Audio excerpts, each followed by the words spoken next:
Good evening, and thank you for joining us here again on the Pondcast. This is episode 44. You've seen me and Anthony all the time, and we've got Chris with us a little as we do sometimes, and we have another awesome guest joining us today.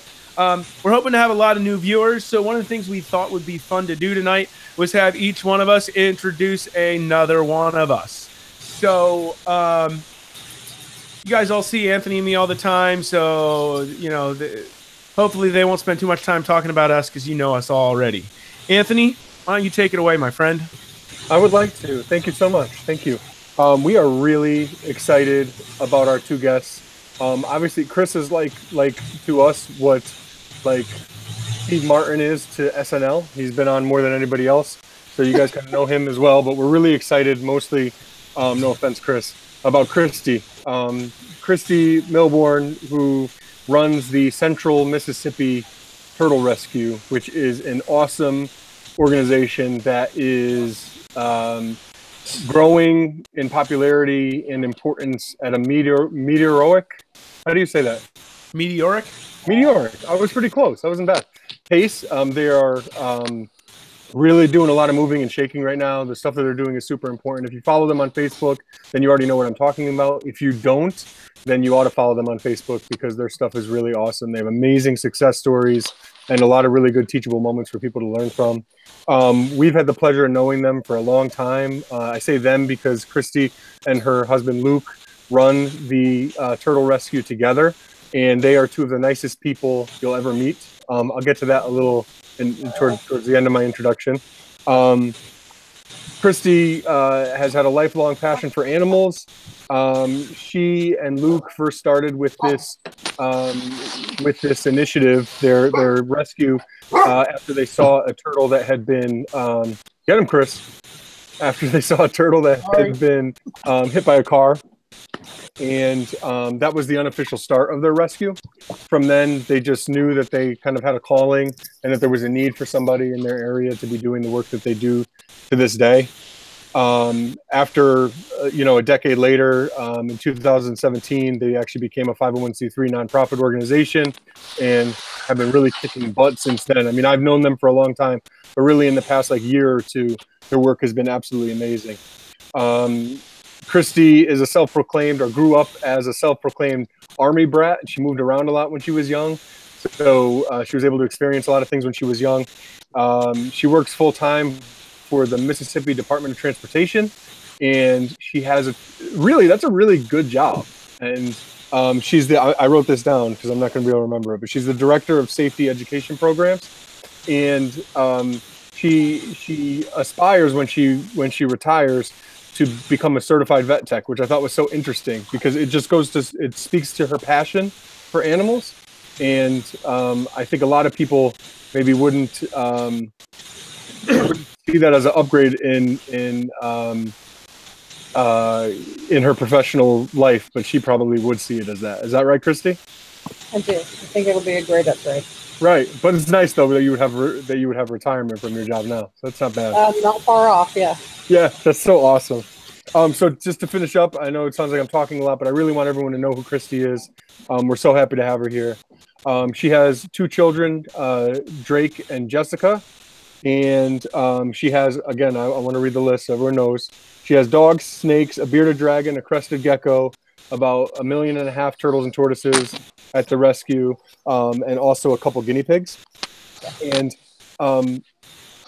Christy and Luke, just like Steve and I would say Chris to a certain extent, although he was really well connected when he was young. He was like a phenom. He was like the LeBron James of turtle people. It just came up. Everyone knew who he was when he was like 12. But for the rest of us, we really grew up on Austin's Turtle page, Turtle Forum, if anyone's familiar. And that's where we really got to know each other. Quick story of my own. When I first went down to the Daytona Expo, and I was really kind of out of my league down there. There were a lot of people that knew a lot of stuff. I was kind of new on the scene. I didn't know what was going on. And the nicest people I met down there, and I met so many people that were so nice. The nicest people I met were Christy and Luke. I had so much fun talking to them. They were so inviting. They knew everybody. They were really sweet. I had an impacted wisdom tooth, and I was drooling on myself. and they were so sweet. I really was. I met everyone for the first time. I was so excited. I was looking forward to it. It was like, this is going to be the best day of my life. And I had to go to the ER, and they gave me like Vicodin, which I never took in my life. And I was like drooling on myself while we were there. Can you imagine how much Vicodin a guy that size needs? Yeah. I'm a lightweight. Like a half a pill and I'm drooling on myself. It was really bad. But they were so sweet, and I'll never forget it. And I always have a place in my heart for them, not only for all the growing up we did together on the forum. And to me, Christy, I know that you're very humble, but to me, you were one of those experts that always kind of knew everything. And you guys were, again, just some of the nicest people I ever met. So Christy Milbourne of the Central Mississippi Turtle Rescue, thank you so much for being with us. You're going to make me cry, Anthony. Look at Steve's even watery-eyed. Oh, was that all right? No, I listen, love you guys. everyone just know I'm really long-winded, so we're all going to introduce each other, which is really cool. But and part of this too was that we all were nominated for the Colonia Personality of the Year award. Everyone but Kevin, who everyone knows, would never deserve that. So I'm sure that we don't get that confused. But it was really cool, and we all grew up together on the forum. So I think it's really awesome. I love you, Kev. And that's why we want to do this little introduction so everyone knows who we are, and then we can kind of talk about that process as well. So sorry, Christy. Well, thank you guys. I really appreciate you having me on the program. And I just want to say what an honor it was to be even mentioned in those categories with you guys. This is very cool.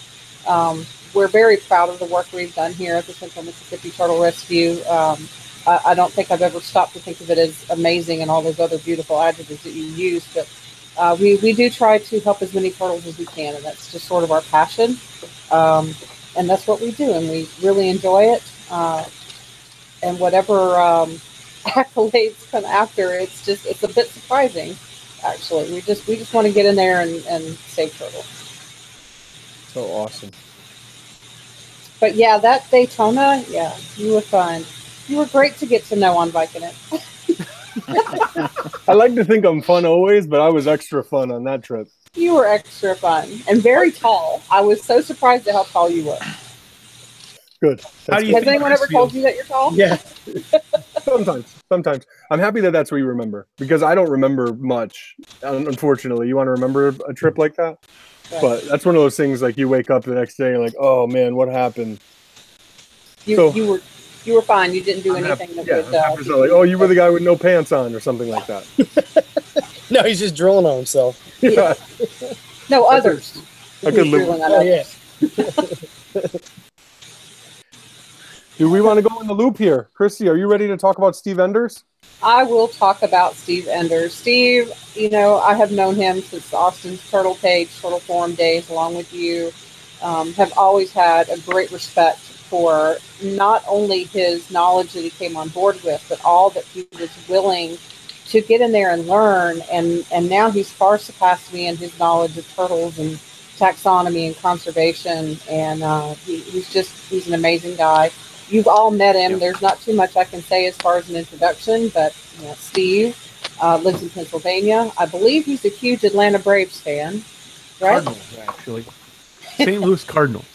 That was sarcasm. Terrific. I was like, oh man, she's on the wrong team. He's going to be so awesome. Yes, huge St. Louis Cardinals fan. He is a teacher. He is a turtle enthusiast, and when I say enthusiasm, it is the true meaning of the word. He is enthusiastic about turtles and about what he can do to conserve their populations, to help the breeding populations, and I'm just really, really proud to know him. That's so good. That was Thanks, so good. Christy. You're making me tear up too. You really are enthusiastic. It's so good. It's been an honor to get to know you over the last decade or more of foruming and everything else. Foruming, that's urban foruming. Dictionary. Yes, that's the new word for today. Foruming. Okay. At least it's the one I'm going with right now. All right. To continue the cycle, I'm going to introduce my good friend Chris Leone. One of the cool little things that we didn't realize until a few years ago is that the Turtle Room and Garden State Tortoise began the same year within like months of each other. And Since that time, relationships slowly started to blossom between me and Chris, and our two organizations as a whole, till we basically are almost tied at the hip as partners here. And Chris is also part of the Turtle Room in addition to Garden State Tortoise.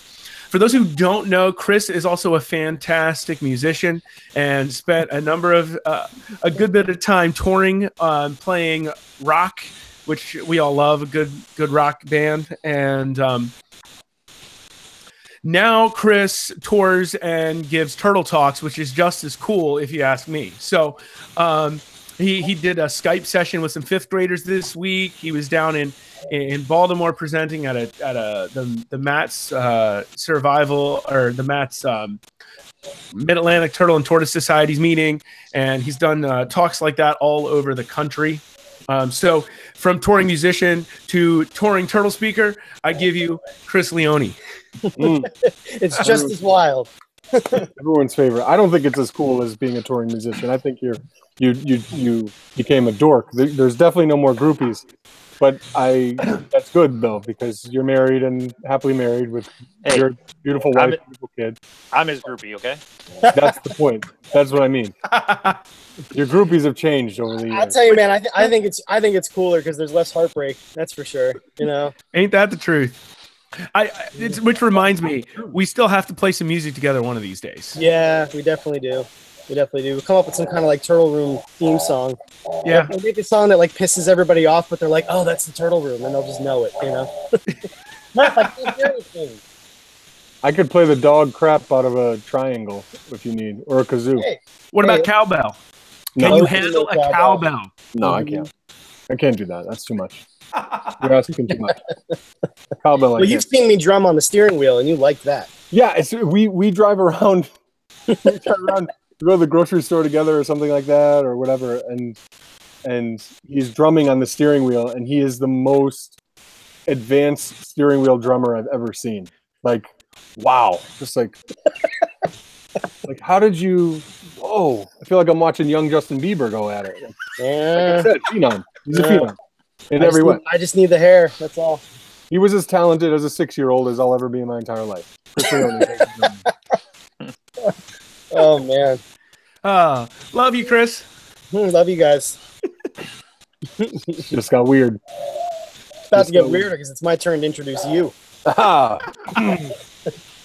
You could roast me. No, why would I roast you? Come on. Because I deserve it. He wouldn't fit on the spit. He's too big. Hang on, let me get Murphy's stupid bone. Would you stop? You want to talk? He's excited. He's having a good time. This is terrific. You never know what you're going to get on a podcast, ladies and gentlemen. All right. Dogs. Okay. Chris Leone's flustered, sweating already. Huh? We're 12 minutes into the broadcast. He's sweating profusely. Me? Yes. Am I really? You're glistening. You're glistening. It's okay. It helps the hair. I wouldn't know. All right. Well, without further ado, I consider Anthony Pierleone to be one of the more well-known people in, I guess we can call this an industry, whether you're in conservation or the hobby or in between or whatever. Part of the reason is because you would never not be able to pick him out of a crowd. Anthony is the 8-foot-tall senior director of the Turtle Room. He oversees all video and audio media production, and he loves turtles, just like the rest of us. And here's something interesting about Anthony. Not too many people can polish off an ice cream sundae about yay tall the way I can. He can do it twice without getting a headache, okay? But he's also the author of this. Can you see that? The Black-Breasted Leaf Turtles. Now, this book, hey guys, this book is important, okay? Because it's the first of its kind, number one. It's very well written, has a lot of awesome photos in it. And if you can picture Anthony writing it with his giant pen. No, seriously. Senior director, author, conservationist, captive husbandry specialist, and everything in between. One of my best friends. And you guys are going to hear a lot about this guy. And there you go. There's living proof of just how tall he is and just how short I am. Can we talk about Ferry's European cut t-shirts? Well, can we talk about Ferry's shirt after we talk about your blue shorts? They're so wrinkled. You have to understand, I drove down from Connecticut. That's a long ride. You know what that ride's like, Veda. That's Veda, everybody. Hi, Veda. That was Veda. Cooing in the background. Beautiful Veda. It's Veda time. Sorry for the interruption. You do like that? What, all right? Veda It time. won't be the first interruption. It surely won't be the last. Yeah. She's going off to bed. Oh, well, good night, Veda. Stay cute. Chris, you're very sweet, man. Yeah, I know. And Chris, you and I are like twins, like Arnold and Danny DeVito, if Danny DeVito was the bigger one. Yeah. Yeah. The bald, heavyset one being the bigger one, not the smaller one. That's the difference. That's the difference. But yeah, we thought it'd be cool to have this conversation because, and forgive us for the butt kissing fest that we just had, but we're really proud of each other. And I'll tell you something, when I saw the nominees and I saw so many of our friends listed who we kind of came up with, and listen, you can say what you want about the Reptile Report Awards. There's always people that get mad. It's a popularity contest. There's people that, how could you say someone is the breeder of the year like it was at the beginning, or even the Colonia personality of the year, when there's so many people that are doing so many amazing things. And in my opinion, it is a little bit flawed if Jordan Gray could be on there, who's been on like Animal Planet this year, and he doesn't win. But at the same time, I love, a world where there's a chance to give people recognition for the hard work that they do. And I will say that the 4 people here and everybody else who was nominated and several who weren't nominated work really, really hard.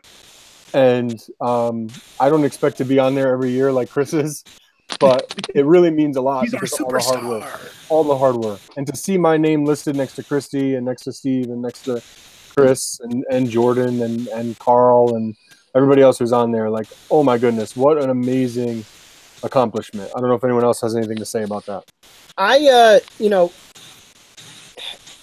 know what you're saying, like the flawed system or whatever like that, and the fact that it's essentially a popularity contest. But you know what it is? It's essentially the only thing of its kind.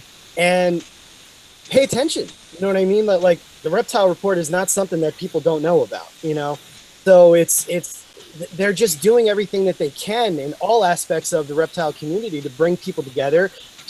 Speak your opinion, voice your opinion. They're putting it out there. They're saying, hey, here's the awards. What are your nominees? And then people put in their nominees. They tally that up, yada, yada. And then you get to vote. So it's really a matter of paying attention. And with social media being so paramount now, there's kind of no excuse, It's I think it's, whether I'm nominated at all, I think it's great. And I think this year there was just, there's usually a lot of good names on there, but it was really awesome this year. Like there was some, it really was. There was really good names on there. You'd be like, oh, okay, wow. And honestly, some of the people on there, if you don't know who they are, start paying attention a little bit, because I mean, like you said, like Jordan, you really should know who Jordan is, Jordan Gray, communications director for the TSA. Andrew Wald was on there. He is on the board of the TSA and he's the executive director of the Turtle Survival Alliance. It was just it was an all-star lineup of names to pick from, and it was really kind of cool to end up just being recognized with them. It was as much of the fun as any part of it. Of course, Chris is our superstar, and his name pops up there every year, and we really appreciate him for all he does with taking care of so many animals and leading so many programs for us.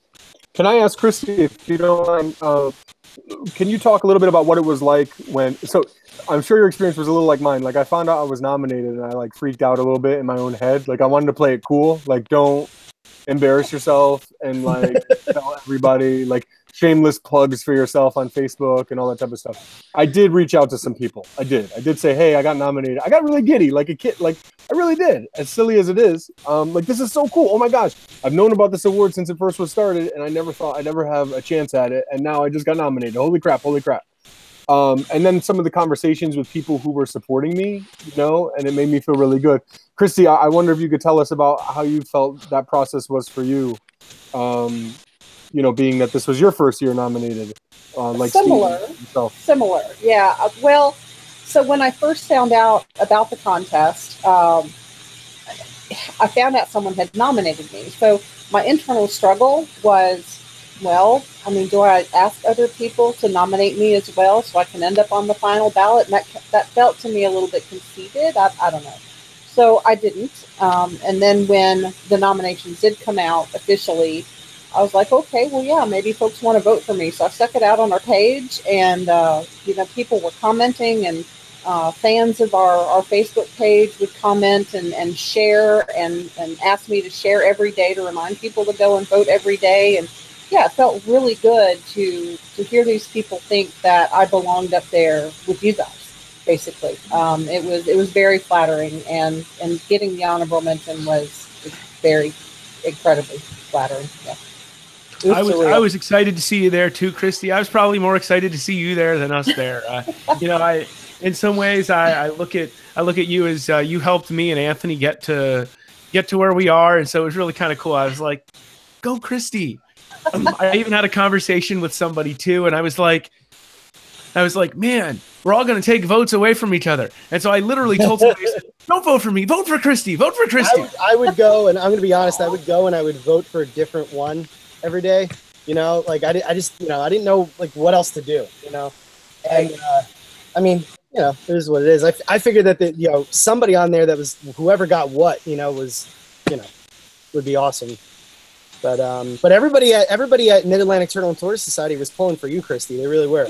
Katrina was posting. She was saying there's a lot of. She even said there's a lot of great people on here this year, but let's really she really tried to get people to pull for you too. So that hurt my feelings because I think Christy's my best friend. I don't know if she knows that, but I consider her my best friend. So that hurts. Right here with you, brother. Yeah, that hurts a little bit. But anyway. We've had so much support from Katrina and the Mid-Atlantic Tortoise Society. So that's amazing to hear. Yeah, again, just huge. And knowing that, I mean, here I see my little name, right, up there with all these names of people who I've learned from. I've learned from each of you. All those other people I've learned from as well. But knowing that recognition, were I to win or honorable mention in this case, that kind of brings a spotlight to the field of reptile rescue. There's reptile conservation, there's reptile breeding. Right. So I felt very honored. So say what? I said it's a really good point. Yeah, and it just sort of put a spotlight on, I don't know, maybe a group, an entity, I don't know, just putting our name out there and getting people interested in the fact that there are animal rescuers out there who specialize in turtles. Right. And I'll say, as silly as it is, and this could go to the opposite point, but when Waffles McTurtle, I don't know what the name is, won for the Reader's Choice, the only year that Chris Leone didn't win the Reader's Choice. That I don't know who that is still, but I'll tell you what, I looked to see who it was. So you're absolutely right. It does bring. I've looked several times over the years because I'll look and see who won every year in the past, and I see that name every time, and then I try to go to the Facebook page that's named after it, and I still don't really know what it is. I think it's just a person who has a couple turtles. Good for them. That's awesome. But like the point is, you're going and you want to learn who these folks are who are being honored that year, and I think when each one of us is very passionate about education, and in addition to what we do, I would never rescue turtles ever. I don't. Well, I shouldn't say never. Maybe the right species or whatever, because you don't want to jeopardize what you have going on. And like a hit by car turtle, that's not my specialty. I'm not going to do that. And you live for that, Christy. And I think one thing that we all do have in common is education. And one way to really know how you're doing in this day and age is something like this, because without it, I mean, you could doubt yourself a lot. I had a little bit of a rough go a few months ago, and I was kind of questioning all this stuff that I do with the turtles. It's a lot of work, and I don't bring any money. I put in way more money than I bring in, and you start to question, like, what is this all about? And I was able to get a really cool job working for a veterinary hospital, and also now this and things related to this. And it's like, wow, this is amazing. This is amazing proof of why the work that we do is so important, and to be there with all you guys who mean so much. That was just amazing, So, but I also wanted to talk a little bit about Austin's Turtle Page, and I know, Chris, you kind of bounced around for a lot. I know that you've been around Tortoise Forum a lot, but Steve, Christy, and I really spent a lot of time on Turtle Forum.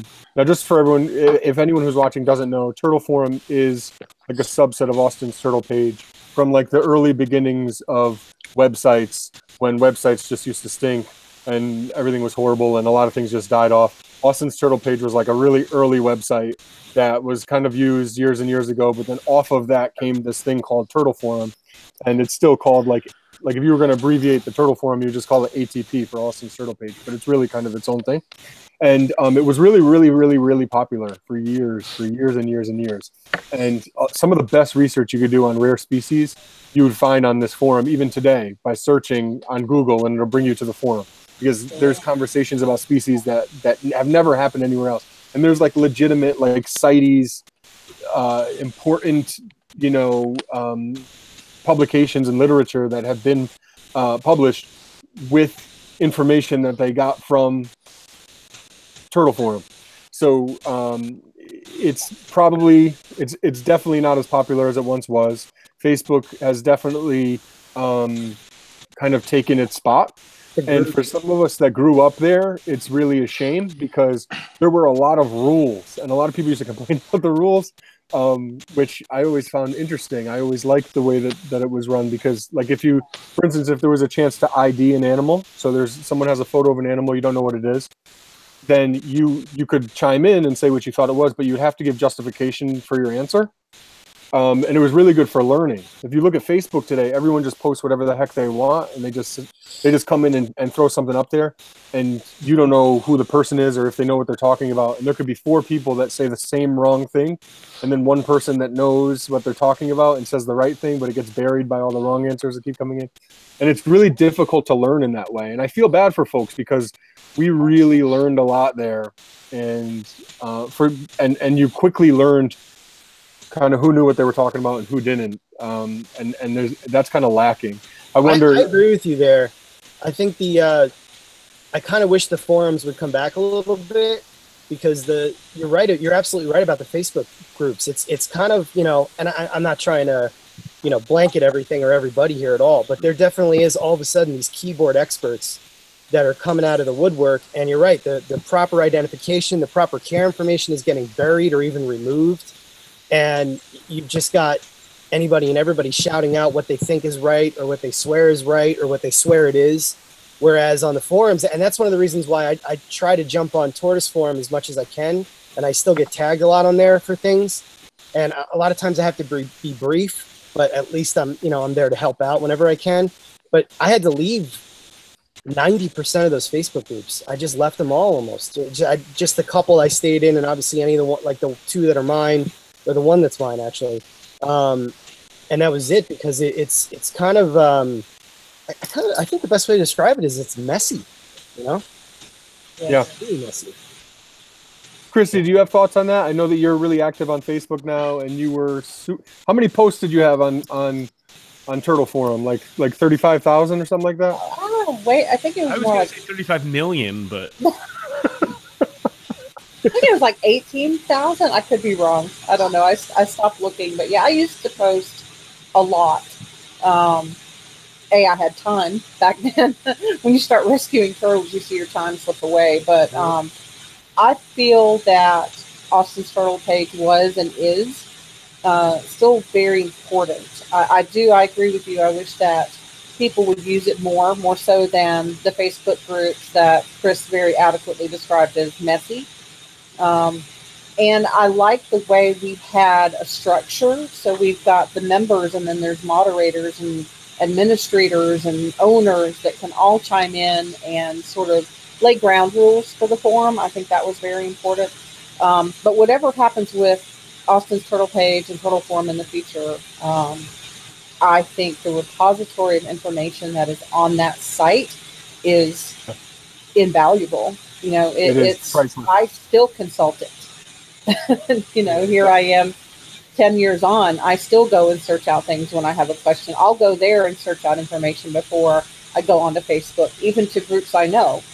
Before I'll ask there, I'm going to consult the forum first and see, well, if Barry answered this, then it's probably right. Well, you have like seasoned veterans on Turtle Forum. You know, you've got people that laid the groundwork for a lot of us that have been around forever. They got their hands dirty. They've worked with these animals, whatever form they chose to work with them in. They worked with them hands-on, and you can't beat hands-on experience. You know, where you move over to Facebook to these groups, and it's, oh my God, I love box turtles, boom, group, and then 3,000 members, and it's, hey, can somebody tell me what kind of box turtle this is? Oh, that's a three-toed box turtle, and then 17 other people are saying, no, it's a Gulf Coast box turtle, and you know what I mean? Like that just happens every single day. Whereas there's consistency and there's cleanup in a forum, you know? Yes. Yeah. Especially Turtle Forum. And I'll use the example. You mentioned my book. Hi, Murphy. You mentioned my book when you were introducing me, which was really sweet. But in preparing that book, what was actually kind of rather straightforward about writing about those two species is that they're very there's not a lot written on them. So translating a little bit from other languages is difficult, but really you just get a couple really good resources and then go from there. And then probably like below that, just below like, you know, the great papers that have been written on those species is the Turtle Forum, where you could see something that Chris Hagen was writing about them. Chris Hagen, our guest from last month, who literally is his mind for turtles is something that I can't even wrap my own head around. It's unbelievable. But you know, seeing what he was writing in 2004 and 2006 and 2009, you know, during the years when like a lot of you know, importations were still happening with a lot of species and things like that, like you can see right at that moment what his thoughts were about these really important issues, as opposed to trying to catch him now when he's super busy and traveling the world for the TSA, to actually see what his specific thoughts were on that specific really important piece of you know, turtle history. And years ago, like I didn't even know what some of these species were, and now I'm looking back and researching, I'm like, oh my gosh, like I commented on this and I could see I didn't even know what the heck I was talking about this one species back then. You know, it's a really, really good tool, and I dare anyone to try to learn that much from Facebook. I agree. You know, someone similar to Chris Hagen, at least for people like me that you know, work with a lot of different tortoises, is someone like Andy Highfield from the Tortoise Trust. You know, he's way less active now on anything online than he used to be. But, you know, he's one of those guys that same thing. He was, I mean, not only has he been to just about every single one of these tortoises' habitats in the wild and thoroughly studied these populations, but he's written all these papers. He's named species. He's put so many of them on the map, you know, and it's a shame we can't have like carbon copies of him on these Facebook groups or whatever, because like that's somebody that would tell you the truth, you know, from hands-on experience and like I said before, just being a seasoned veteran, you know, like Chris Hagen. Right. I think now maybe I don't even know maybe Torsten Blanc and Ferry are pretty active on Facebook. I think people are really lucky to have them around and don't even realize that it's them posting sometimes. But yeah, it's pretty interesting to see like how things evolve over time, and the pros and cons related to all of it. I mean, I think Facebook is great. You can reach a different audience, whereas I just felt like with the forum, maybe you're reaching the same people all the time, and you were either a part of it or you weren't. And new people would come and go, but they usually wouldn't stick, really. Whereas Facebook is just like constantly, like I think of like the forums as like a club, and then Facebook is like Grand Central Station, where like you don't know anybody there, and they're just coming and going, and you don't know who's going to be there at a given moment. But there's definitely a lot of action. So there's pros and cons to all of it. But shout out to Tom Coy, the guy who created Austin's Turtle page and the Turtle Forum, and thank you. I mean, I thought this was such a great opportunity to say thank you. We were just a bunch of people who like turtles. None of us have a degree in biology or captive animal management or whatever, zoology. We just are a bunch of people who are relatively intelligent. I say relatively. We're not that intelligent. We're okay, but yeah. Murphy got mad at me. He didn't like that. He didn't like that. Murphy's smart. We know. He's not talking about you. He knows you're smart. But yeah. But I mean, here we are being able to really be like on some level in part of our hobby that we really care a lot about, and it's pretty cool that we're able to do that. I thought this was a cool time to reflect, given what happened with the reptile report. So, can I jump in for a second? Oh, go for it, man! Glad to hear your voice. I haven't said anything in 30 minutes, so I wanted to speak up really quick. I didn't do any introductions. I wanted to just say this one thing really quick. Anthony, Chris, and Steve, very welcoming to me. I'm very new into this myself. I haven't met Christy personally, but we've had email exchanges. She's been insanely sweet, and I'm so impressed with what she does. I truly feel that out of everything everybody here does, the work she does is the most important. Helping animals on a daily basis immediately, and Chris and Steve and Anthony all do amazing work, and I'm impressed I'm impressed with myself to be a part of this conversation right now. And I'm very, very happy to be here. On the flip side of that, I wasn't part of the Awesome Turtle page or anything like that. I've always had an interest in it, in turtles as well, but I wasn't a part of that until very recently, the past couple of years. And so Facebook is what I know as far as that goes. And I understand exactly what you guys are saying. But the other end of it is that you do get more immediate information. The reason I'm a part of this organization is because I've reached out to you guys on Facebook, and I was able to, gather information. If there's something I didn't know, I asked who's the person to know, and they're on Facebook because everybody is, and I could reach out to them. Even very recently, I was able to reach out to somebody about some turtles I acquired that I just wanted more information about, and it's really, really quick. And in the past with other forums, I haven't had that experience, so I don't know if that was the case there, but I do think it is still a great tool. I can understand getting lost in the feed of 1,000 different things being said every moment, but I think there is a place for it, and I think it's very important.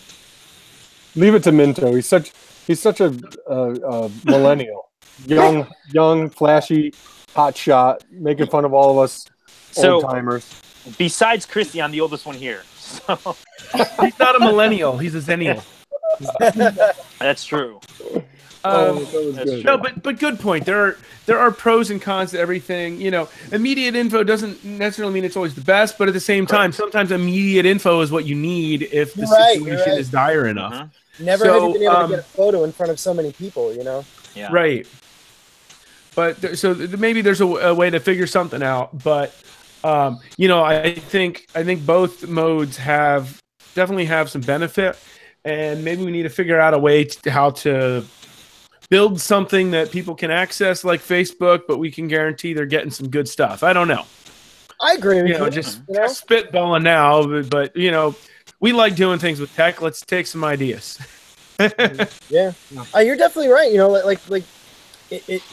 The pro to these things like Facebook and Instagram and the groups is, like I said, you can get a photo in front of so many people instantly, especially, if you need to know what something is. Hey, I found this turtle crossing the road or whatever. What is it? You're showing a picture of a soft shell turtle. Granted, 10 people are going to tell you it's a corn snake, but you know what I mean? You're still going to have a greater chance of figuring out what that is before. You like how I did that? It's so stupid in a good way. It's true though. Somebody will be, oh my God, it's a corn snake. It's going to kill you.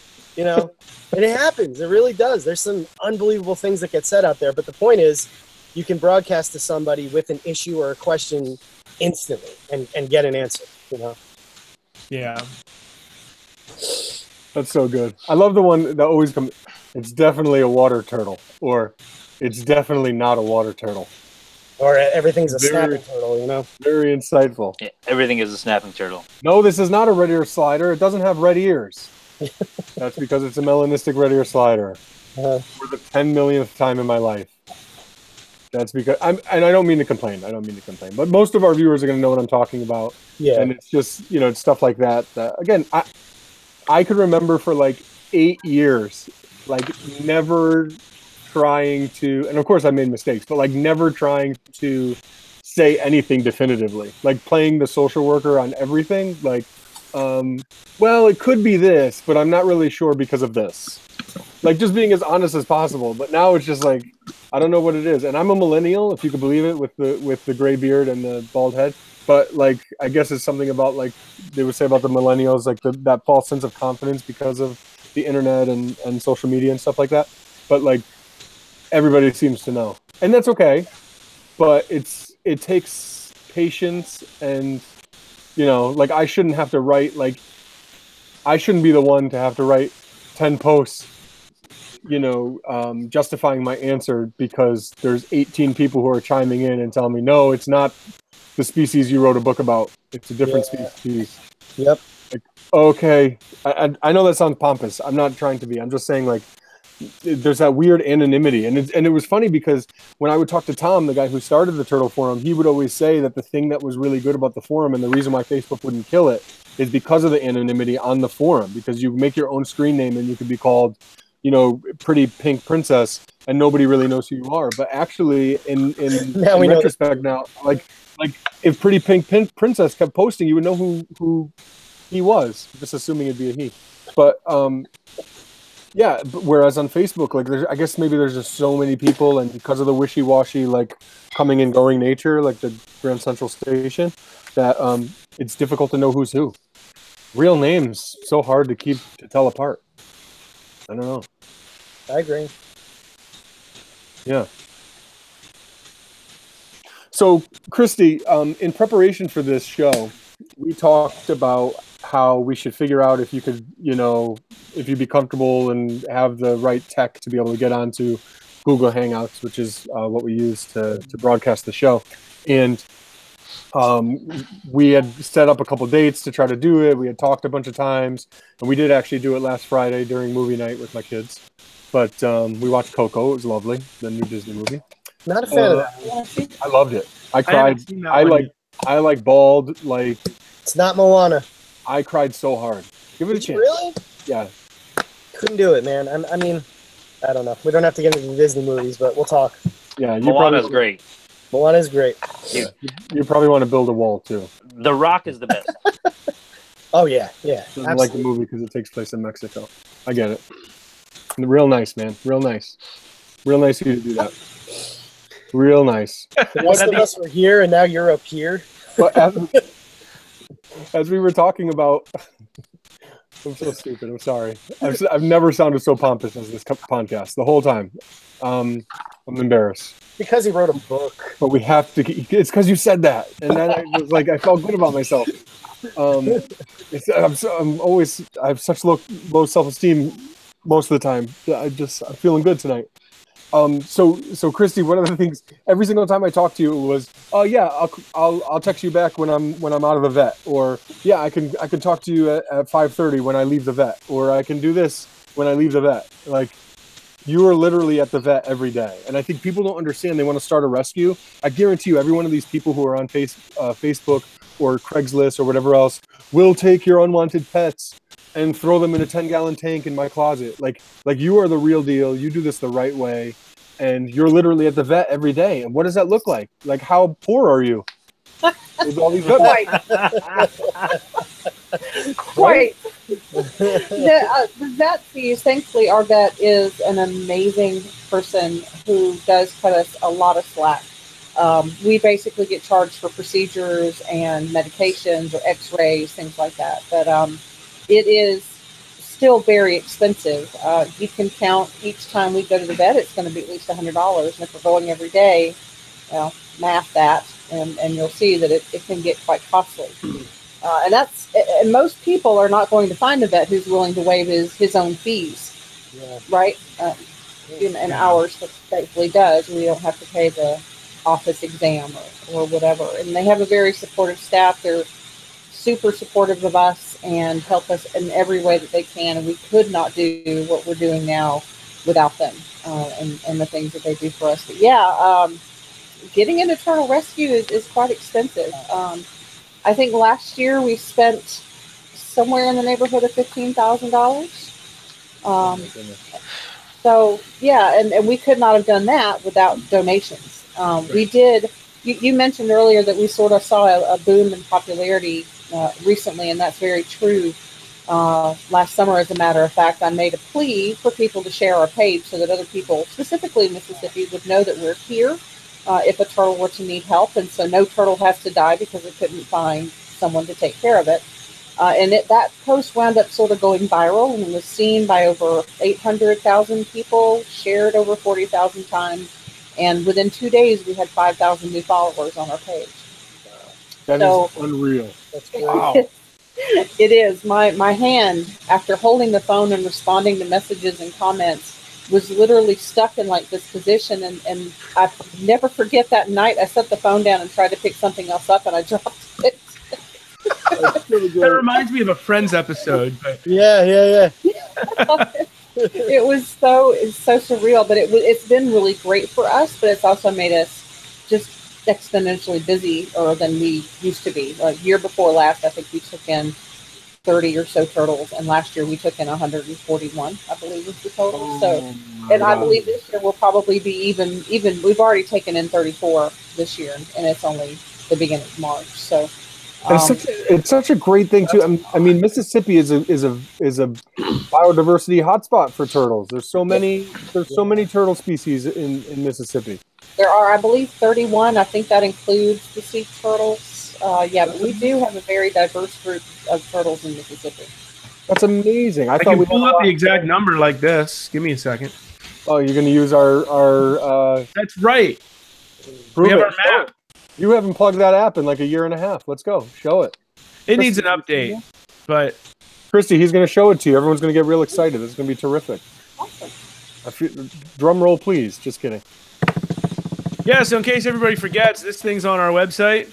And so I've got it already down to the U.S. region. So we click on Mississippi, and we find 33 species, including the sea turtle and subspecies. How awesome is that? And then the green ones are ones that we have a species profile written about, so you can click on them and read more about them. Now, who of you can list the actual common names of all 33 species there? All of us. All of us? I can't. Yeah. I can get close, but not all. It gets easier, and then there's certain ones. I mean, like half of those are graptomists, so they're map turtles, and then there's a lot of cooters. There's obviously, so some soft shells. Some of them are really self-explanatory. Like, you know what the red ear slider is, you know what the green sea turtle is, some are just really easy, and then other ones are, what gopherus is. I'm still much better at common names than I am the scientific names, and I so appreciate hearing broadcasts like this where I hear people pronounce the scientific names. Yeah, but see, what's worse about it is we've been on this a million times. Steve has a weird way of pronouncing it that's actually probably like the best like Latin pronunciation you'll hear, because he says it depends on who you reference. Right, and he actually knows what he's talking about, whereas most people are just like, well, everybody calls him Spangler-Eye, so I'm going to call him Spangler-Eye. But Steve's like, well, Spangletti, and Ferry would say Spangletti. It's like, what is that? What is that? Like a exotic pasta dish or what? Like, hey, sounds tasty. Whatever it is, it sounds tasty. I'm all for picking one or the other. Whether you're going to go by common name, you're going to go by Latin name, or like Steve said, like if you're going to pick one of the correct ways, depending on who you reference to say it. But some of them, like the way people try to say them, and some people I think are trying to fit in or whatever. And it's totally okay to say, box turtle, or eastern box turtle, three-toed box turtle, or red-eared slider, or eastern Herman's tortoise, instead of calling it, I think I have a Testudo Hermanins Bodigera. I'll tell you a quick story. I did that once. Actually, that same trip to Daytona, I did that with Steve. Had me looking for crap. Which map turtles did you have me looking for, Steve? At that point, I don't remember. I remember you brought back some Texas maps. From were you Andy. looking for? Were you looking for Louis, Gibbons? but Were you looking for Gibbons Eye? I don't remember, man. That was a long time ago. Was that 20? I felt like it was Gibbons Eye. I don't remember, but That I was might like, have been there. I was I like, don't know. and I'm talking to Paul Vanderschow or Vanderscow. That's a different one that we could work on how to pronounce. I would say Paul V. Vanderschow. Paul V. We should work on a whole show on how to pronounce Paul's last name. And I asked him, I'm like, I tried to do the scientific name, and I knew what it was, but I was like, Gibbons. He was like, Gibbons Eye? Like, yeah. My face must have been so red. I was so embarrassed. But then he confused my then girlfriend, who's now my wife, for my ex-girlfriend. So he felt the same way. So it was good. Ever since then, That's a win for Shannon. yeah, it was good. She still talks about it every time I talk about Paul. That's funny. Classic mix-up. I was so awkward too. It was the worst. But yeah, you really benefit from this sort of thing or from just talking to people. Every time you can get to like a Hamburg show or a Daytona show or whatever, and there's a bunch of nerds there talking about stuff, you better have your ears open, because that's your opportunity to know how to pronounce this stuff, I guess. But you learn something. If you're learning something, you should be learning something, because there's no such thing as an expert when it comes to turtles. There never will be. it's true. Lifelong learners. Unless it's Murphy, right, Murph? We all need to be lifelong learners. Over here. That was bad. Anyway. I like it. Okay, everyone. Thanks for tuning in. Just kidding. I'm kidding. Gosh. Did you miss that one? What happened to it? Minto, do we really not have any questions from the audience yet? There's been no questions except for how much your book is, and what That your sounds like- $1 million. That sounds like a question. and what your original names were on the forums. Oh, that's terrific. Well, listen, quick. I want to answer that one. That's terrific. So what happened is when you first sign up, you feel like you have to have the anonymous name, like Pretty Pink Princess, or That was Anthony's original. or Reed Bird 08. But What was weren't you Captain Spaulding? yes, how funny is that, dude? This is the best conversation. Who wrote that question? Because this is the best. I didn't even. That was Greg Brashear, I think, or was it one of the other guys? Greg. You are the man. It might not have been Greg. It was Mr. Blandman 68. Yeah. Mr. Blandman. See, that's a man who likes a handle that doesn't actually tell you what his real name is. I love it. That's terrific. Well, Like, Mr. Blandman, what is your real name? I'm going to tell you something right now. If I was in college, I would write my thesis on this, because it's fascinating, this conversation that we're about to have. So everyone comes in and they're scared. They think that they need to fit in and do what they're supposed to do. You're supposed to just make up a funny name that's going to be catchy or whatever, or expresses who you are. But then everyone on Turtle Forum over the years would smarten up and change their name after the fact. Now, some people would keep their name forever the way it was at the beginning, but a lot of people change their name, including Steve, including me. Did you, Christy, as well? I did, but mine was for slightly different motivation. I joined the forum because my neighbor had brought me a box turtle, and I was unsure if it was legal for me to possess that box turtle, so I made myself as incognito as I could. Because you don't know what to expect at first, right? It's Yeah. right. Is it crawling with like the Department of Wildlife agents that are busting down my door? So yeah, I was Lothari, Lothri, until I realized that was very close to Lothario, which is, I believe, Italian for gigolo. So, true story. I know. Classic. Oh, Chris. Well, Steve was Reed Bird 08, right, Steve? No, 0. Just Reed Bird 8. Oh, Reed Bird 8. Okay. Yeah. And I always thought that was hilarious. I didn't know his name at first. Steve's one of my all-time lifelong best friends, and I didn't know. I actually thought his name was Steve Reed because it was Reed and not. And I didn't realize he was just spelling Redbird a different way because it was like taken or something. I don't know. Or the Cardinals. It was a combination of Redbird Cardinals with. I play reed instruments, sax, clarinet. Oh, I never got that.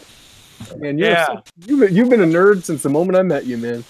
And it is what it is. That was my original.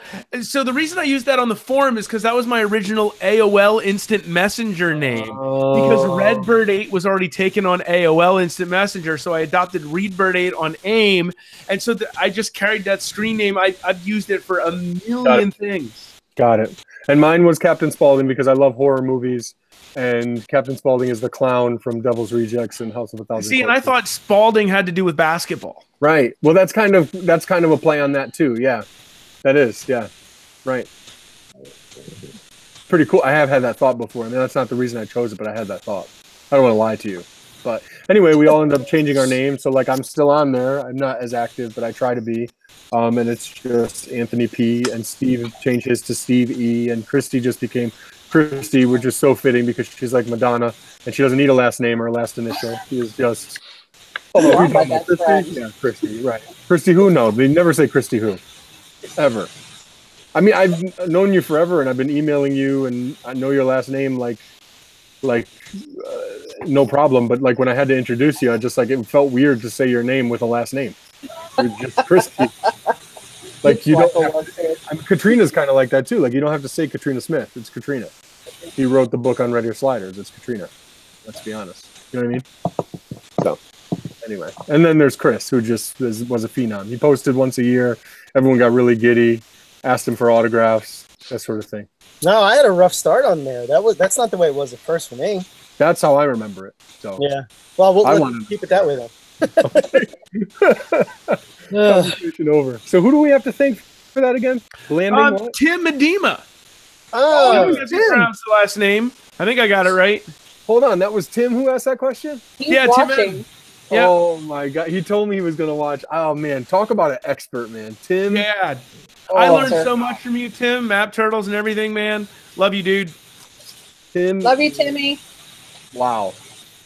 Tim is the man, and of course, another friend, Byron, says exactly how tall is Chris Leone? The world must know. Oh, come on! I don't know if you say how tall he is. I'd say like the height he is. It's almost. It's almost disrespectful. I'm average height. I'm 5'7". That's not average height. Next to you, who is? My little sister towers over you, man. You can't blame genetics for that, Anthony. Listen. All right, let's pull up the data. You guys will all be laughing your way to your futures when I'm dead of a heart attack in a couple weeks. Oh, come on. Apparently, over the last 50 years, the average height for a man in the United States is 5'9". That's all me. Right, 2 inches less, fine. Minto, you're 5'9"? 5'9". Good for you. Specimen. The type specimen. Thankfully, I'm just a tick ahead of the average. If you were looking for a white man to put in the museum in formaldehyde, it would be Kevin Minto. That's what white men are supposed to look like. What? Right there.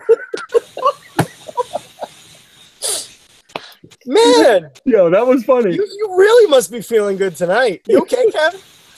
I'll be all right. What everybody here I'm doesn't not know is that I saying live really anything. close to Anthony, and I could be there within 45 minutes. Oh, I'm not scared, man. I do bigger than you. I'm not scared. Just saying. Oh, that was funny. That was even bad. I said I'm going to die of a heart attack in a couple weeks. You guys didn't say anything. I did. I said, come on, man. Yeah, that was too much. Who am I going to eat ice cream with? That's the problem. Stop barking at me, stop yelling. I remember that. I can fork down the ice cream too. You can eat ice cream with me. I remember that ice cream. That was look. Steve's not even mad. I'm gonna be dead. He just wants to eat ice cream with you. Take my spot. Yep. I remember that ice cream. That was the moment that I contracted type 2 diabetes. That moment. I Either that or remember. just from hanging out with me did it. I felt it, and I said I need to go to the doctor tomorrow, and I did, and they confirmed it. So that's a true story. You heard it here first on the Pondcast. Nothing but the best breaking information for you guys, our viewers, who mean so much to us. So I'm just saying. Pam actually asked a question. Hi, Pam. How you doing? She didn't really ask a question. I asked her to. But she told me a lot about Christy. She said that it's a really busy time for you, Christy, right now with spring coming and all the animals crossing roads and stuff like that. I mean, what do you do? What do you do when you get? What do you do if you get next week 15 turtles that come all staggered one by one to your house, getting run over by cars? Just survive in advance is like the NCAA tournament. Just do whatever you can to just make it through, and You just do it, and then when it's over, you sit down and go, "Wow," and then you get up and you do it again. Yeah, I mean, you don't. I mean, there's no real prep for it. We never know that there's about to be 15 turtles come in, so you just take it as it comes. It can be difficult, especially since Luke and I both work full time. So trying to keep up with the turtles that are hurt and people all over the state expecting us to drive 5 hours to pick one up, that can be quite difficult and stressful to squeeze it all in a day. But we do everything that we humanly can do to get that turtle here to get it better. you're licensed by the state to release animals as long as you know where they came from originally. Correct. That's awesome. Is there anything you're doing to safeguard against cross-contamination while they're with you? I'm sure the answer is yes, but could you give us an example? Absolutely. Yeah, we've got gloves in there. We, of course, wash our hands between turtles. We keep them, especially if we know that they're sick, they go into sort of a quarantine area, which is separate from the others, so that nothing can be transmitted by air. I mean, it's not a perfect system here. Of course, we are doing this out of our home. So, it's not like we can, maybe one day we can build a fantastic medical facility, but for right now, we've got a bedroom, basically, and a few outbuildings. So they start off in what we call our ICU room, which is AKA my guest bedroom. And they go in there for immediate care and whatever suturing or shell repair or whatever we need to do. Then they move out to what we call the midway station, which is the outdoor building. It also serves as winter housing for the turtles that don't hibernate. What do your guests think about it when they come over? We don't have to stay. We don't have a lot of guests. We're not technically open to the public, and we have to be very careful who we allow on our property, and that's for state law. The guests we do have are usually family, and they love it. They think it's absolutely amazing. Great.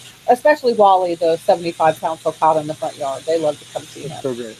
I wasn't actually wondering about your guests. I was inviting myself over. You didn't pick up on it, though. Oh, you're not a guest. You're family. You come anytime. That's awesome. What do you guys think about it? This has been a front, really. We're not even live right now. There are no viewers. We were just faking to try to get Chris and Christy into our plan, which is to try to all move in together somewhere. I think probably southern New Jersey. I've said that for years, that we just need a giant commune. Yeah, share, right? We could get like $1 million house together on like 30 acres and then just build a bunch of turtle pens and do rescue on one side and breeding on the other side and videos in the middle. We could have I just walk around. Yeah, we could have Ken and visit every other week. This honestly sounds like my house when you guys are all over. That's true. Literally. I did even say that it was in southern New Jersey. I was trying to give Christy a break. How big was that Blandings pond we dug in, 2 hours with me and Anthony? I think it's like 25 feet long. By 10 or something like that? Yeah, it's like 10 wide, 25 feet long, and we went about 3 feet deep at the deepest spot. But, and that accompanies the wood turtle area too, which is huge. 3 hours, baby. Yeah, that was awesome. That was the best, I love how Steve's taking credit for all my hard work. Anytime I feel like coming a little further south to do some of those digging and construction projects, our door's open. Minto, what do you got, man? So, first off, I just want to say I saw the video from that day, and Anthony had a ton of workers there doing all the work. Oh yeah, true. But they didn't. No, okay. There were two people. One sat on the floor on her cell phone, and the other one was 74 years old. So. Oh yeah. There you go. Back to a question was before is when they asked Christy what does she do. Luke says that she makes him build more and drive everywhere. So just wanted to say that. Luke said that? Yeah. He said what? You sly dog. Byron asked, what is Chrissy's favorite native Mississippi species? Ooh, good question. That's a really good question. That's a better question than your last one, Byron. Oh, well, I love the Alabama red-bellied cooter. Ooh.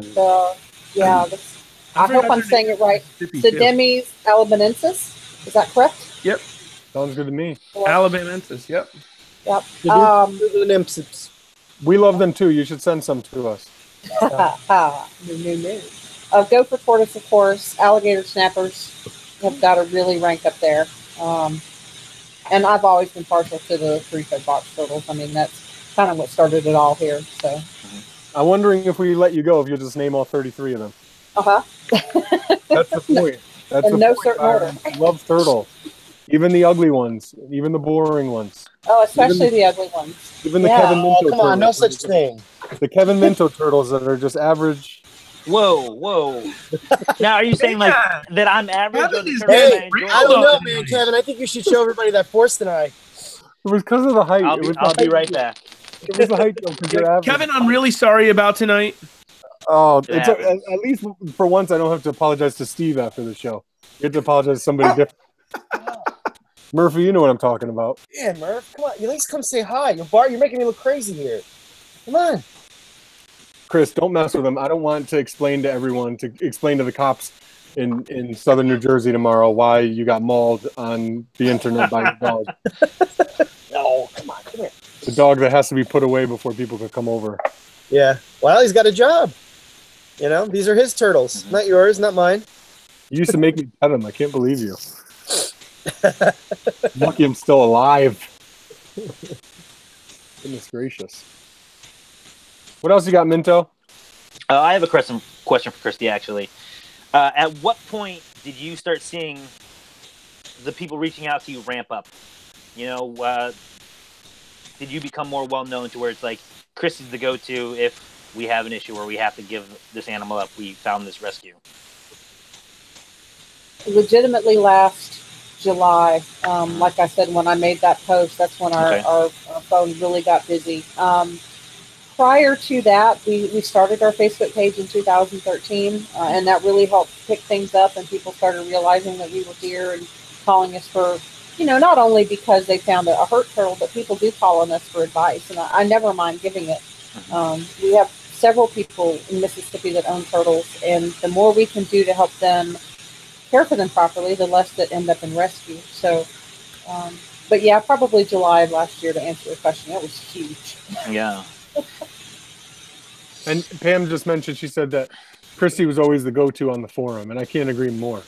Every single time I had a question or something like that, Christy was my gal. If y'all would have seen what a noob I was in 2008 or whatever when I joined, I was clueless, absolutely clueless. And I'm so thankful to Tom and Belinda and Tim and Julia and Ferry, and I could list name after name after name because they taught me what I know. And as far as rehabbing turtles, it was Amanda Ebenhag all day long telling me, how to take care of a broken turtle. So I am what we are because of those people, that forum, that family, that influence. So. But I'm going to tell you something. I'm going to piggyback off that comment. And you mentioned Ferry, and I'm going to use him as an example, and I'm going to pick on him a little bit because Ferry's tremendous. I've spent some time with him in person. He's not from the U.S., so it's not like someone I can hang out with on the weekends all the time. But I have spent time with him, and he's another one that we kind of grew up with and learned so much from. But he's an expert on identification. He's an expert on all things turtle. But I'll tell you something about him. He does not have an ounce of fluff in him. And if how you doing over there, man? Building a fort under your desk? So I thought you gotta were explain later. Okay, good. Please don't. I actually, it's gonna sound crazy. I measured my shoe because I needed to figure out a distance.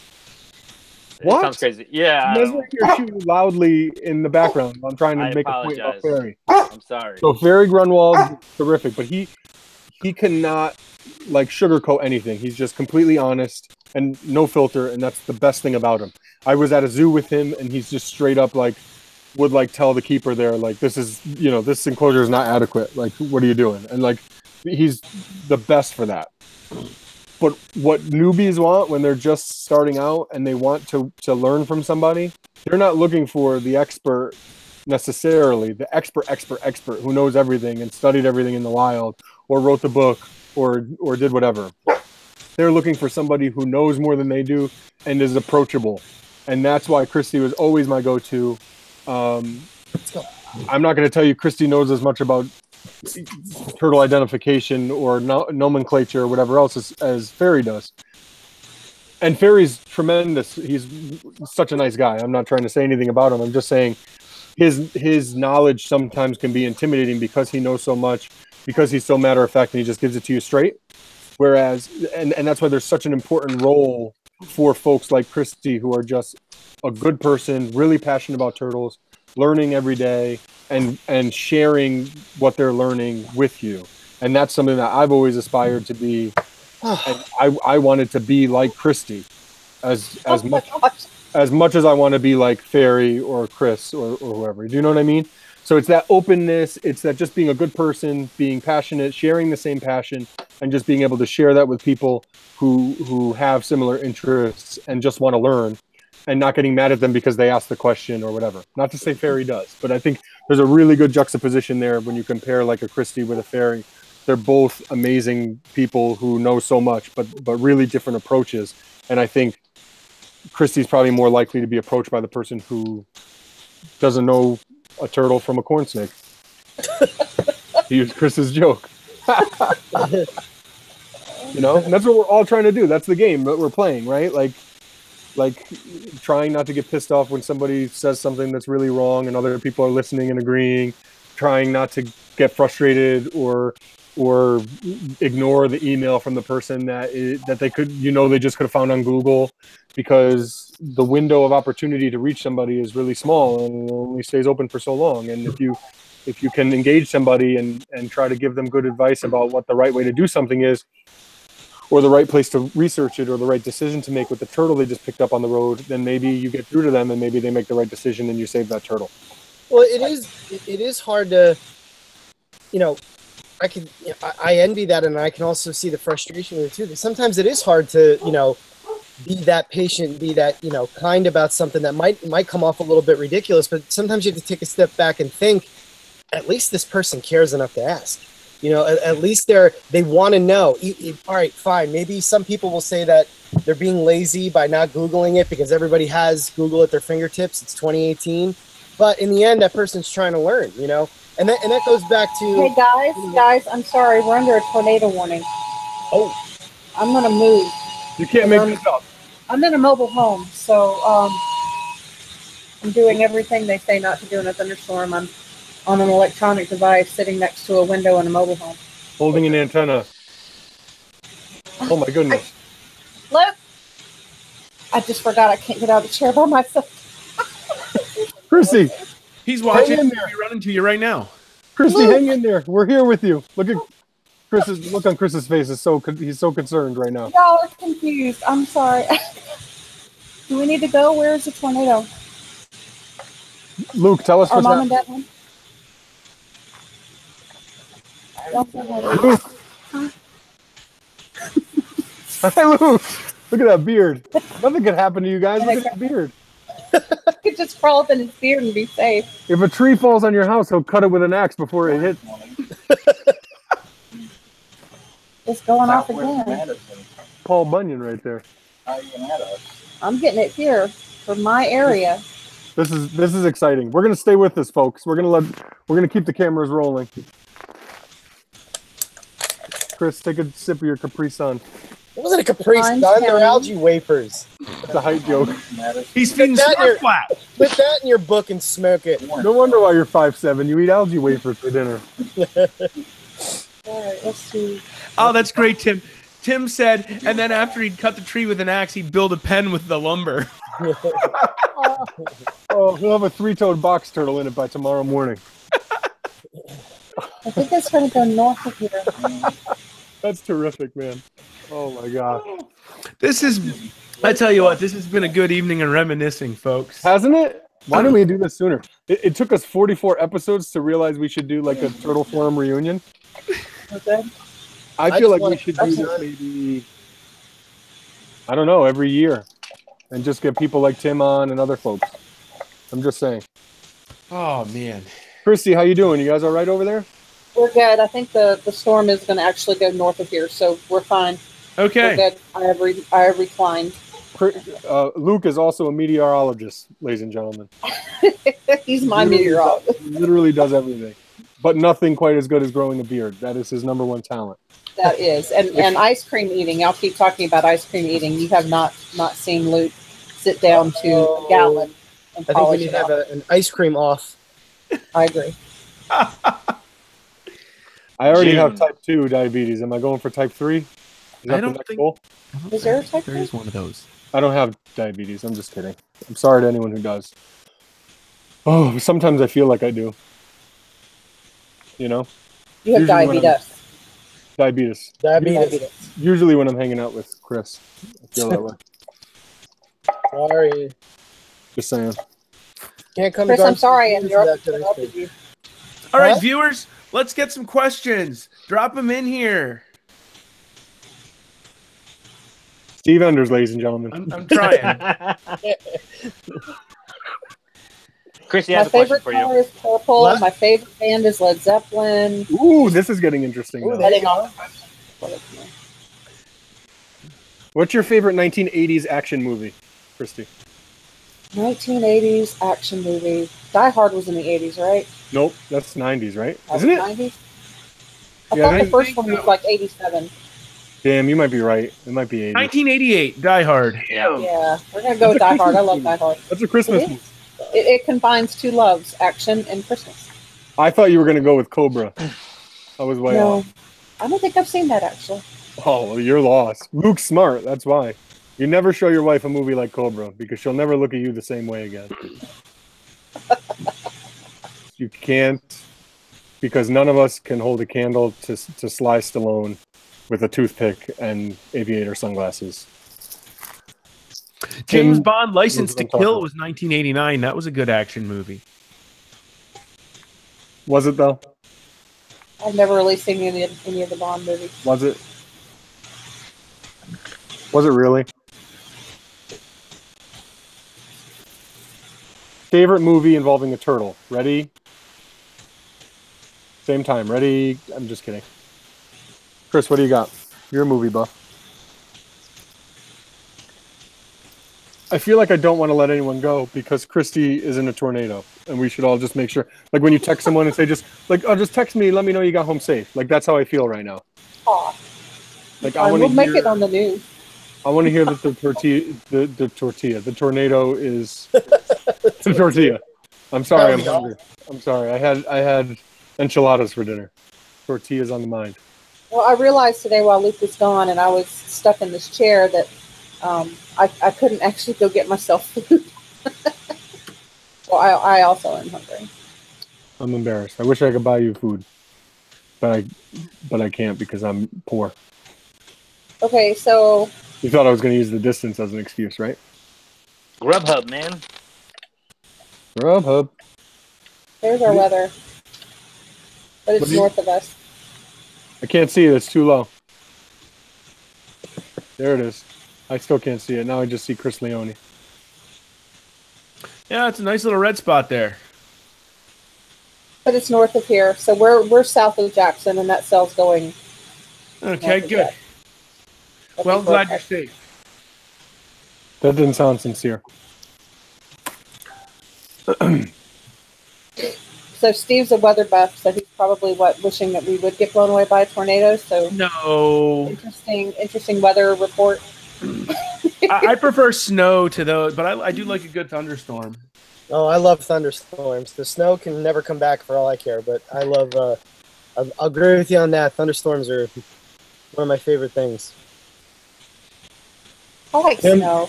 We never get it. Pam just, I keep talking about Pam. I'm not sure if there's a silent B or not. But it may be PAM, it might be PAMB. But Pam said that somebody on Facebook said that the Teenage Mutant Ninja Turtles were three-toed box turtles. What do you think about that? So wrong. Why is it wrong? They're ready They- to sliders, obviously. Well, it's wrong because they fell out of a fish bowl. First off, They did? filled with water. Yeah, Did they? That's part of absolutely. the backstory. I don't remember that backstory. Yeah, it was a little fish bowl. It broke. They fell down into a sewer. Well, which movie did that happen in? Number one? Don't worry about the movies. This is the cartoon. Yeah. Well, see, but here's the thing, guys. There's a movie, there's a cartoon, but there was a comic book that was first. Correct? That's correct. Yeah, and they were all red. They did not have different colors. They were all red, but wasn't there one that was just like black? He was like a shadow turtle. I remember this. Yeah, from the comic book. But in the most recent movies, they're baby red-eared sliders. In the number one, in the first one, which was, when was that? In the 80s or 90s? Christy, you remember? 80s. Same thing as Die Hard. But that one, it shows them and they are red-eared sliders in the movie. But maybe they're thinking kids here that they're from Mississippi and they are red-eared sliders. Maybe because they have like these hands like this. Makes sense in New York City too. See my hand? See what I'm doing with my New hand? York City reptile getting dumped into the sewer, right? See what I'm doing with my It hand? has to be a red-eared slider or a crocodile, right? This is the second time I've done this hand gesture on one podcast. One was for Veda. Live long and prosper? No, it wasn't even Live Long and Prosper. There was a wrestler in the 90s called Vader, and Kevin's daughter who visited us at the beginning of the show is named Veda, so I did It's Veda time. And now I was doing the Ninja Turtles, and so 2 times. That's a bonus. And then you did Spock. I had a conversation with my wife earlier today about the Ninja Turtle movie, which is pretty weird because the reason I hopped on slightly later is we went and saw Black Panther, and when I got out, I was all like hyped up for some reason, you know?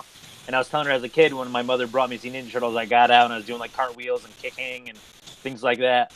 And yeah, it was pretty ridiculous. Dude, I came home from I think it was when The Dark Knight came out. I came home from the theater with Casey, so pumped that I came. We were living with my sister at the time, and I remember I came home and I just full out roundhouse kicked the couch for no reason. Yeah, it was so stupid, but I was like, yeah, you know. And being 5 foot never, it was perfect height, you know. Chris, can you still roundhouse kick? Because I can't. Me? No. To be honest with without you, throwing out a hip. Wasn't even a roundhouse kick back then. It was more like I lifted my knee. Yeah. And I leaned into it. And you pretended it was a roundhouse kick. Yes. Mm-hmm. I would have went with the sweep kick, because then I just could have continued it right into just a lay down on the floor. So nobody mentioned Karate Kid with sweeping the leg, so that's my go-to 80s action movie. Oh, okay. It would be. I was a huge fan of Karate Kid too, but that was more of a romantic film than an action movie in my opinion. Glory of Love. Yeah, between Mr. Miyagi and, yeah, you're right. Pat Morita, by the way, shares my birthday. That was Mr. Miyagi. He doesn't share it anymore, does he? No, he passed away. Right, exactly. I'm very... Ooh, you're mean tonight. He is. I have I to was agree. famous. I don't feel bad. Oh, gosh. I'd like to end the show with this. I was going to say, it's 8:20. We should probably start wrapping up. We definitely jumped the shark this week. We were excited to be together. I hope everyone who's watching is like, what the heck are they doing? Realizes that We're having fun. This is fun because we don't get a chance to have this conversation, and we really appreciate each other a lot.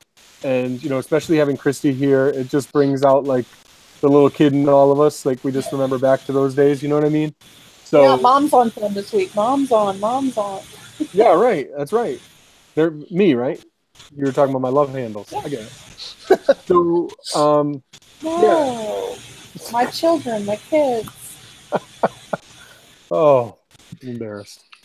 So Jordan Gray says on Facebook, I have to throw this in. Jordan Gray said on Facebook, Anthony Pierleone is my spirit animal.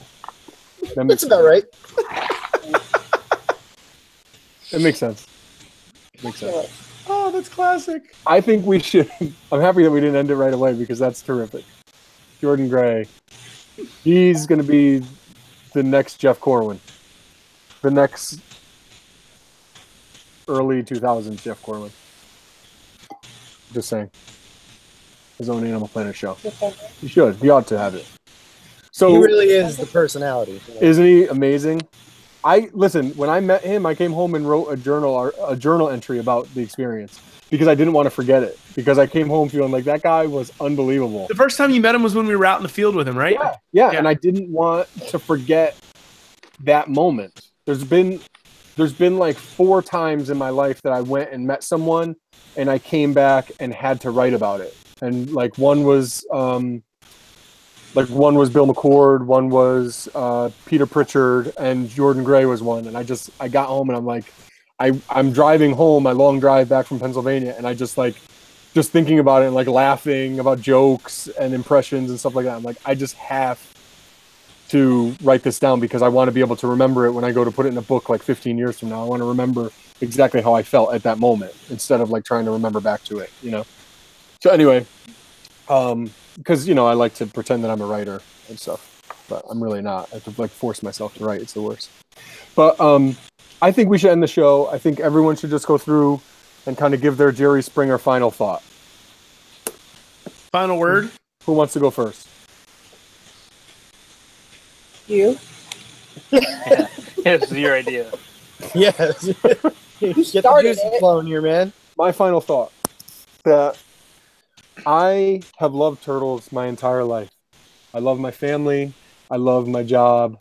I love my world. I'm very, very lucky to be who I am. And although who I am is not perfect and my life is not perfect, I'm very, very lucky. But my favorite thing in the world is sharing time, sharing conversation, sharing experiences and excitement that no one else would understand, including my loving wife who tries so hard, regarding turtles and tortoises and projects and ideas. Like nothing makes me happier than whatever the new and exciting turtle idea is.